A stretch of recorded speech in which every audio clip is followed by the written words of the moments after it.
of the Opposition, Keir Starmer. Thank you, Mr Speaker. Can I join with the Prime Minister in his remarks about Lord Cormac and Ronnie Campbell?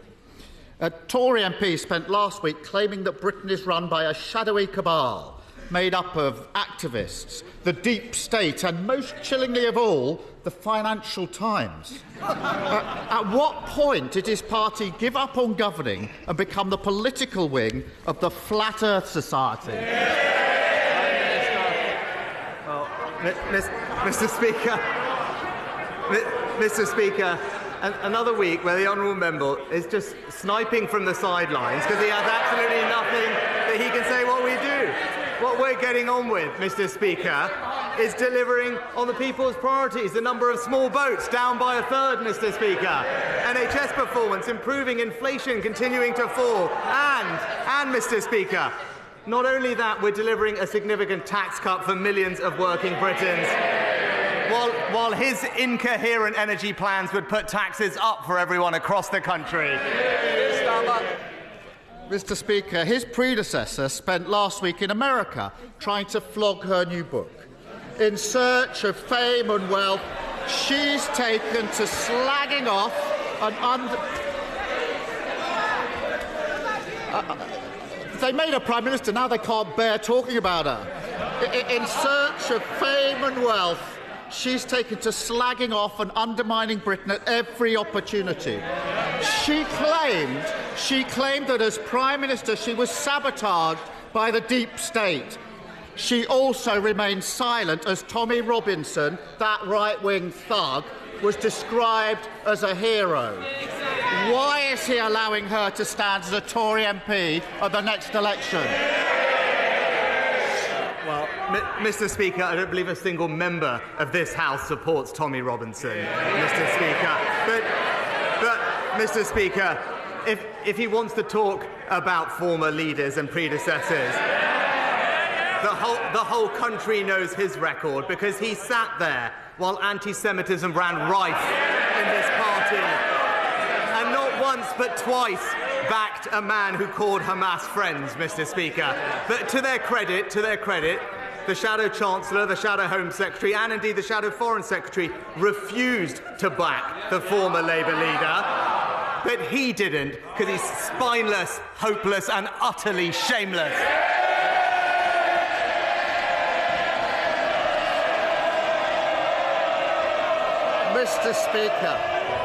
Mr Speaker, I've changed my party for the better. He is being changed by his party. The reason he's letting her stand is because he's too weak to do anything about it. It's the story of his leadership. When they refuse to accept any blame for the ruin of the last 14 years, you do wonder who they think has been running the country all this time. Thankfully, the former Prime Minister's on hand again to help. It turns out it's all the fault of the media, the corporate world and, bizarrely, the President of the United States. Winston Churchill once said, "The price of greatness is responsibility." Now, I don't think the British public are expecting greatness from this Prime Minister, just a bit of accountability. So doesn't think it would be great if, just for once, the Tories actually took some responsibility. Mr Speaker, he talks about leadership, he talks about change, but when I learnt of something that I didn't agree with, I suspended one of my MPs straight away. But Mr Speaker, when he learned of vile anti-Semitic remarks made by a Labour candidate, what did he do, Mr Speaker? He instructed his team to defend him.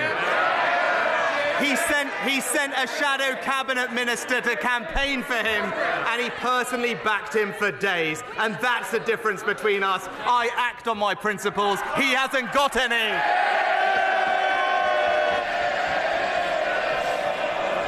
I can't believe he's saying it with a straight face. The former Prime Minister continued on her American odyssey. This journey into the wild west of her mind. She also claimed, Mr Speaker, that Nigel Farage is the man to restore the Tory party. Can the Prime Minister confirm whether he too would welcome Mr Farage back into the Tory fold?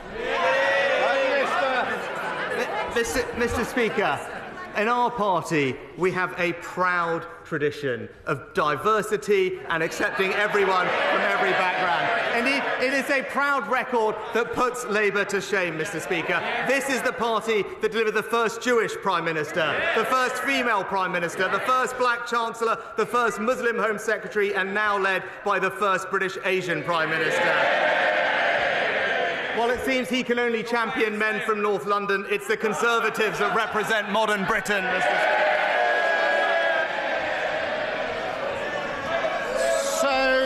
So this diverse Tory party does welcome Nigel Farage. The Prime Minister 2 months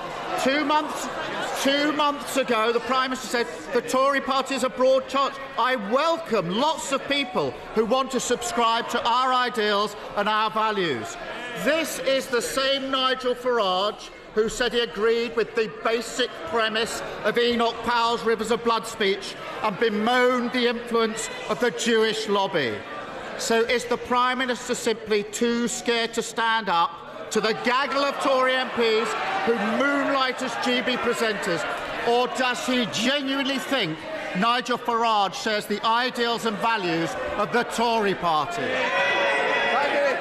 Mr. Speaker, he wants to talk about values, but tomorrow in Rochdale, the people will have a choice of 3 former Labour candidates, 2 of which are anti-Semites, Mr. Speaker. The truth is, his party is so mired in hate that despite 3 ex-Labour candidates standing, he can't back a single one of them, Mr. Speaker. It's because we expel anti-Semites, he makes them Labour candidates. Mr. Speaker, the truth is these are no longer the Tories your parents voted for, and the public can see it. The Prime Minister has lost control of his party to the hordes of records of malcontents, the tinfoil hat brigade over there, the extremists who wreck the economy, all lining up to undermine him, humiliate him, and eventually to get rid of him. When will he ever stand up to them and end the pathetic spectacle of a Tory party that used to try and beat Nigel Farage, now giving up and dancing to his tune instead? Mr. Speaker, utterly shameless from someone who stood by while anti-Semitism ran rife in his party, oversaw the appalling situation in Rochdale and twice backed the member for Islington North. And in the last few homes, Mr. Speaker, last few weeks, we've seen members of Parliament's homes surrounded, their events disrupted, council meetings threatened, and just last week we saw the very rules that govern this place abused because of intimidation, Mr. Speaker. While he might, Mr. Speaker, while he might want to bend to mob rule, we will face down the extremists and stand up for British values.